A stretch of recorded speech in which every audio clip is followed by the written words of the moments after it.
local. How many of you went on the tours on the first day? Okay, on a couple of you, you missed out the rest of you, because one of the stops was the West Side Watershed Alliance, and it is a 23-acre oasis right in the middle of the city of Atlanta. And the subdivisions have built up all around it, but they've held firm, and it's one of the most beautiful places with lots of history, lots of beauty, and lots of nature. The sort of the queen of West Side Watershed Alliance, because she's the founder of the initiatives there, but because she's been a steward of this great work, is here with us today to tell us a little bit more about who we call it Wawa. We have Dr. Nataki Osborne Jelks, and I'll also add that she's a Spelman grad, where my wife is a professor. So, hold on, Nataki. You hosted us in all of this, and then you're here, and you're going to come up and talk, so I think we should have a little love shown, even at this late hour. So, ladies and friends, please. Ma'am, come. Daryl, nice seeing you. I wasn't sure if you were going to be a part of the presentation. She's going to call you up? Okay. Here we go. Thank you so much for that, Tim. And I am going to invite my colleague and partner in crime, maybe I should say my partner in nature, Daryl Haddock, who's going to join me here.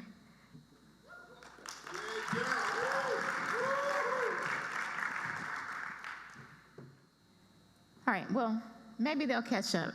We'll just start talking. So thank you so much for that warm introduction. We're going to tell a local story, an Atlanta story, about the work of the West Atlanta Watershed Alliance. A healthy environment is a key ingredient to a healthy community. Let me say that again. A healthy environment is a key ingredient to a healthy community. This is the principle upon which the West Atlanta Watershed Alliance was established in the late 1990s. We are a community-based organization that works on the west side of Atlanta, Georgia, and we are growing a cleaner, greener, healthier, and more sustainable west side. We do that work through three main areas: environmental justice, environmental stewardship, and environmental education. The mission of the West Atlanta Watershed Alliance is to improve the quality of life within the West Atlanta watershed through protecting, preserving, and restoring our community's natural resources. We have a grassroots approach to organizing, research, community science, and education that elevates local community knowledge and lived experiences that enables residents to solve and address their own environmental challenges. If you're not from Atlanta, let me just show you a map of our geography. So I mentioned that we work in watersheds, and so there are three underserved watersheds that are on the west side of Atlanta, covering northwest and southwest Atlanta, that all feed into the Chattahoochee River. These are the Proctor, Utoy, and Sandy Creek watersheds. These contiguous watersheds have similar demographics, and let me just say, when we talk about West Atlanta communities, if you've heard anything about Atlanta, Atlanta is this place of a lot of different juxtapositions. We talk about Atlanta in terms of its role in the civil rights movement. We hear about Atlanta as this city that is too busy to hate, but Atlanta is also plagued by income inequality and lots of challenges that relate to environmental issues, health, well-being, etc. And so when we look on the west side of Atlanta, I'll just mention that our communities are not homogenous. They're very, very different. We have a diversity of income levels, from very poor to some pockets of affluence. And we have a number of challenges in our watershed communities. So this slide that you're looking at now shows a lot of the environmental hazards in Fulton County, which is the county that we're in now. This is the most populous county in the state of Georgia, and 90% of the city of Atlanta is in Fulton County. And if you look at the circle, you'll see this concentration of environmental hazards and stressors, and you'll find west side communities smack dab in the middle of that circle. When we think about what happens and what is located in our West Side communities, I talked about kind of this, a range of things. So we have environmental hazards and stressors like what you see in this collage on this slide. But then we also have amazing beauty and green space. And we'll talk a lot about the work that Wawa is doing on both fronts to preserve and to restore, but also to take the important environmental resources that we have to connect kids and families to nature. We talk about our audience not just being kids, but it's K to gray. So it's everybody from small kids to our elders, and we do a lot of work in a very intergenerational way. So we have kids as well as our seniors out helping us to explore places like the Proctor Creek Watershed, and you see a collage of pictures here that represent some of the pollution challenges that we face in Proctor Creek. And our elders are there giving us this story of what this watershed used to be, what it used to be like, and we are trying to listen to that vision of what it was to try to help it return to what it can be once again. We also have amazing green spaces like the Cascade Springs Nature Preserve, a 135-acre old-growth forest in southwest Atlanta. This place is significant, and it's very well known as a place that lots of Atlantans and folks from outside of Atlanta come to visit. They come to walk the trails. They come to visit this beautiful waterfall. But this was a space that just a few years ago was only open Monday through Friday from 8 o'clock a.m. to 3 o'clock p.m. Let me say that again. Monday through Friday from 8 o'clock a.m. to 3 o'clock p.m. It's owned by the city of Atlanta, but they didn't have the staffing to close up the gate that surrounds this facility.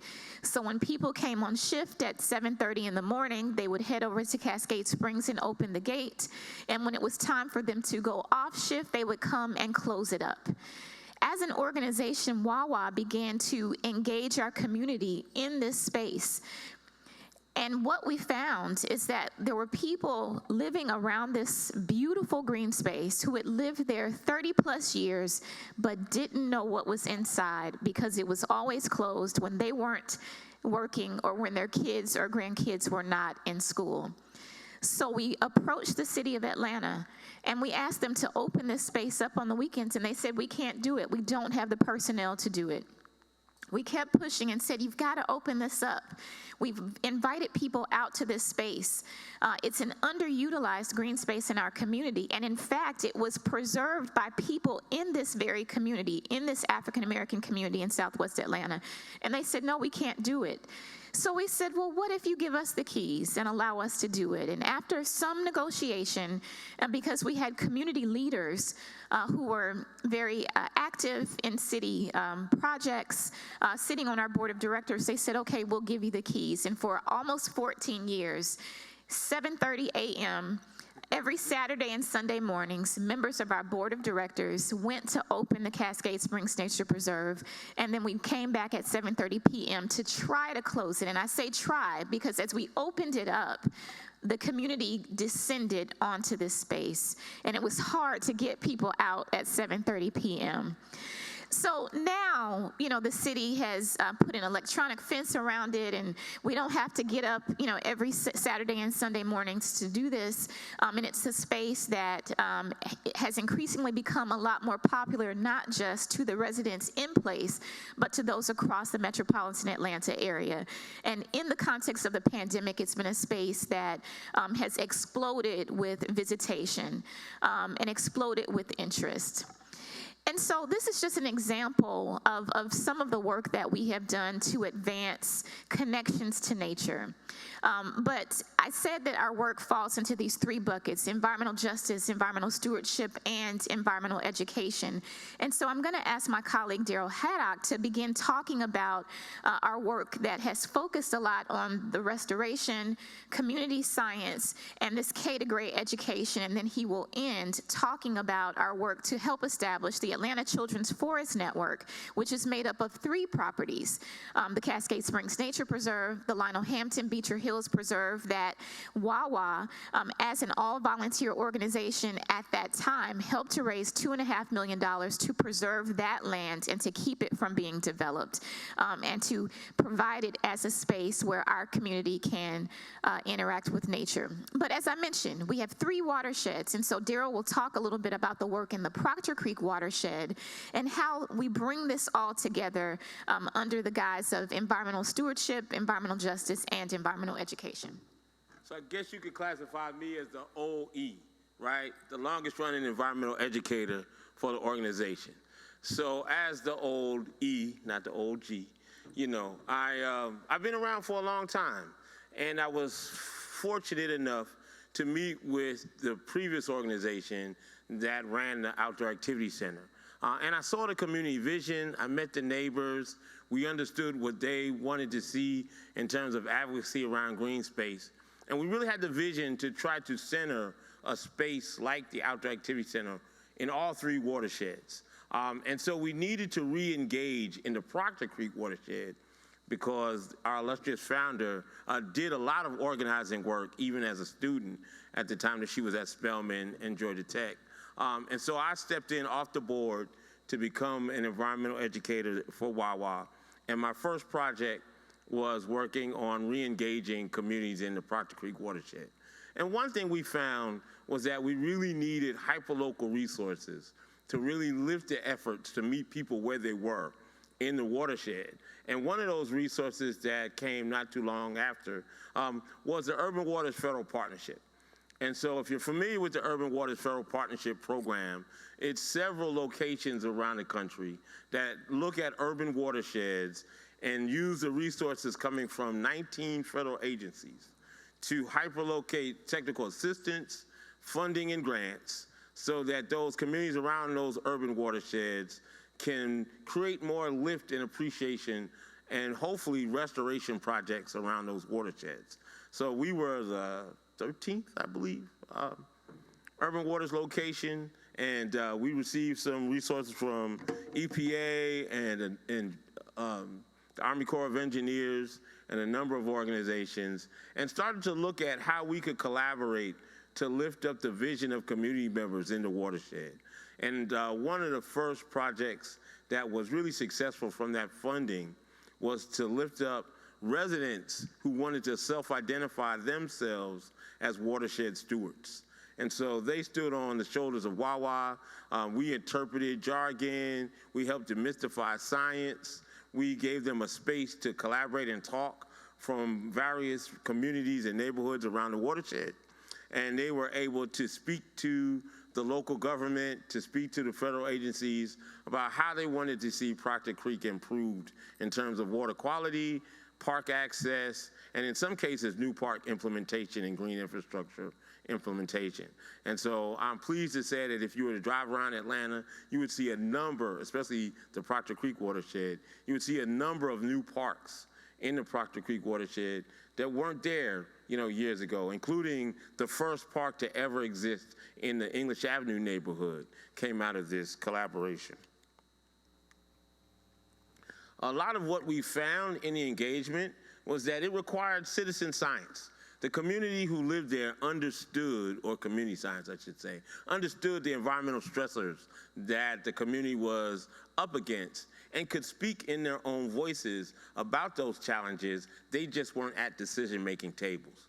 So we were able to create opportunities where community members could speak, to local utility boards and to speak at the neighborhood planning unit meetings and other meetings where they weren't only just seen as the angry people, because strangely enough, sometimes our elected officials and others, are almost timid and afraid to go into community meetings because they just don't, perhaps there's some anxiety. I don't understand where it comes from.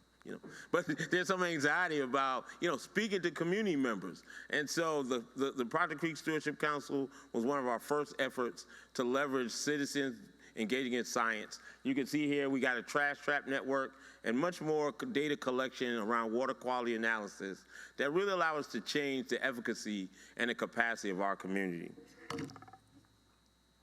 need to speed along. All right, and then here's some other data where we were collecting water quality data. We were able to take these citizen scientists, these community scientists to Washington, D.C. and talk to EPA and other scientists and elected officials. And that helped us forge a much more expansive environmental education pedagogy. So I won't read this whole slide to you, but you can see that a lot of those pillars that Nataki mentioned, we've forged into our pedagogy plan, where we're looking at the power of play, place-based learning, cultural relevance, inquiry, instruction, and social constructivism. We'll talk a little bit about the Children's Forest Network. So one thing that we do have in the southwest part of Atlanta is that we're park rich. We have a lot of remnant forests. And many of you who have flown into Atlanta may have seen that Atlanta is the city of trees. It's the forest in the city. And so we're not like a lot of cities where we really have a lot of brownfields that we have to, turn into natural spaces. We actually can preserve and really have to create a lot of uplift in maintaining green spaces because our municipal government may not have the expertise and skills to do a lot of that. And so we're leveraging community members, our youth in terms of service learning, and in other collaborations that we have with other partners to do a lot of this work in these three spaces. This nearly 400 acres of green space that we have in Southwest Atlanta that's been designated as a Children's Forest Network. And we're able to do that through the USDA Forest Service resources that we were able to get. These are the three parks geographically, and they're in close proximity to each other below I-20. Nataki mentioned that geographic separation.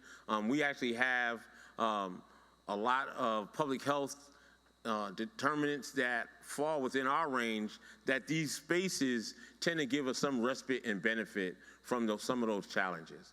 So if we have high rates of asthma and other public health challenges, having these three green spaces in an area that has other health challenges tends to give us that maybe credit, that healthcare credit, if you will. She also mentioned Cascade Springs and the history and stories behind that. When we program in Cascade Springs, we're able to talk about indigenous populations all the way up and through the current Atlanta residents and the history of Atlanta in a very culturally relevant fashion. This is the Lionel Hampton Beecher Hills property, another property as part of that Atlanta Children's Forest Network. This is an area that residents called to be saved. There was a development opportunity where this nearly 200-acre space was going to be developed into high-end housing, and Wawa was able to, through some funds, be a part of acquiring that property and ensuring that it was saved in perpetuity. This is where we are housed, and for some of you that came to our tour, we're at the Outdoor Activity Center, a 23 to 24 acre nature reserve in the heart of West End, maybe 10 minutes from downtown Atlanta. And please, we welcome you to come back. And then just in terms of kind of looking at us collectively, we wanted to show that we had to transition from face-to-face programming to virtual programming, during the pandemic. And it was a heavy lift for us because we were so used, as many of you probably are, to program, in that mode where everybody comes to you. And to provide virtual programming was really an amazing opportunity for us. We had to learn pretty quickly, and the learning curve was high and steep. But we even were able to have a virtual camp out where we invited, families to participate in the camp out online. We provided tents and other resources to them, and they camped with us while we camped at our space. This is what it looks like generally when we are there, and we typically have 70 or more families, so 200 people, perhaps maybe more, that are having their first time camping experiences on site in an urban setting, and usually that's a kickoff to what we call nature in your neighborhood, where people are appreciating nature in close proximity to where they live. And I'll close just wrapping it up that we really like to call ourselves kind of the place where Atlanta meets nature. You know, we really want to be a site where, you know, folks don't necessarily have to go to the Tetons or to the Grand Canyon for their first experience. Now, it's great to be able to do that, but we like to see folks connected to nature close to where they are. Thank you.